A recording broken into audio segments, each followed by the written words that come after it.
Welcome to our discussion on multiplication of fractions. As you can see, it's pretty easy. We only have one objective, and that is to multiply fractions. All right, so in theory, we can remind ourselves that multiplication is really just repeated addition, right? So when we want to do 3 times 1/4, what we're really doing is adding 1/4 3 times. So that kind of helps us to remember that when we're multiplying fractions, we only multiply the top number, right? To only multiply the numerators because we're adding up those pieces, so the size of the piece doesn't change. The bottom is still going to be a 4. And it's the same if we're multiplying by a whole number to a fraction or a fraction to a whole number. Doesn't matter. That whole number always multiplies just to the top because in essence that whole number becomes a number over 1.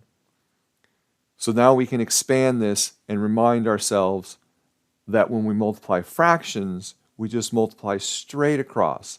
Each top times each top, each bottom times each bottom.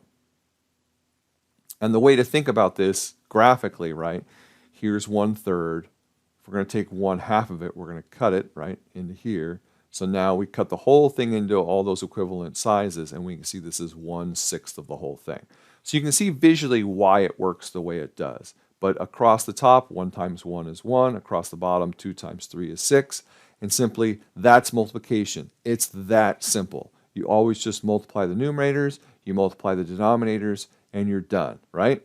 So 5/6 times 2/3 becomes 5 times 2, which is 10, over 6 times 3, which is 18. We get 10/18, and then, of course, we want to reduce, so we get 5/9.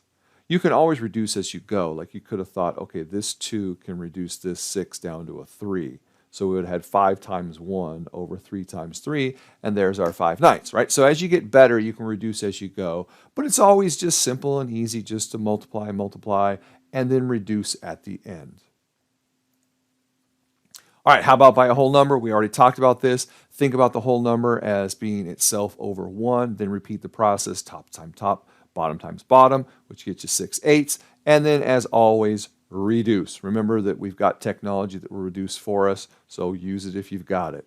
How about mixed numbers? Well, I've stated in a previous video that we don't really want to do any kind of mathematical operations on mixed numbers. We want to always instead convert them to improper fractions and work with improper fractions, which is one of the reasons why I thought it was always terrible that we named them improper fractions, because it's the form that we need to use more often than the mixed number. So why should we call it improper, right? Terrible name. But in any case, take your 2.5. Remember, you take the bottom, the denominator, multiply it by the whole number. So 2 times 2 is 4. Add the numerator. So 4 plus 1 is 5, and that becomes 5/2. And now we can do 5/2 times 3/4. Multiply across. There's my 15 over 8. Reduce if we can, which it doesn't. And then now take this and convert it back to a mixed number by doing, long division. 15 divided by 8 goes in there once with a remainder of 7. So there's my 1 and 7/8. So working with mixed numbers, really all it does is it adds a couple extra steps. We have to convert the mixed numbers into improper fractions. Then we do the multiplication like normal. Then we have that extra step of taking our answer and putting it back into a mixed number. So that's it. It's just those 2 extra steps of basically converting from a mixed to an improper and from an improper to a mixed. And we have very simple, easy ways of doing that. Everything else remains the same. We multiply the tops, we multiply the bottoms, and we reduce if we can.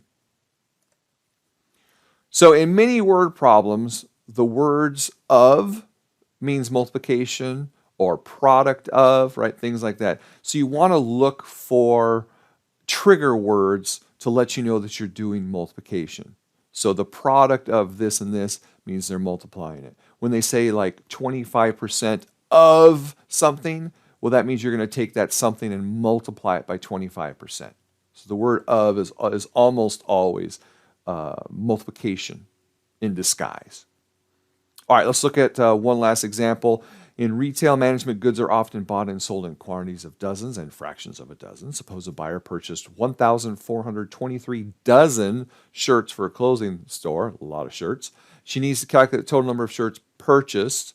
Well, since a dozen is 12, she just needs to take, oh, sorry, this obviously should have been 14 and 2/3. There was a bit of a typo up here because now all of a sudden we've got 14 and 2/3 down there.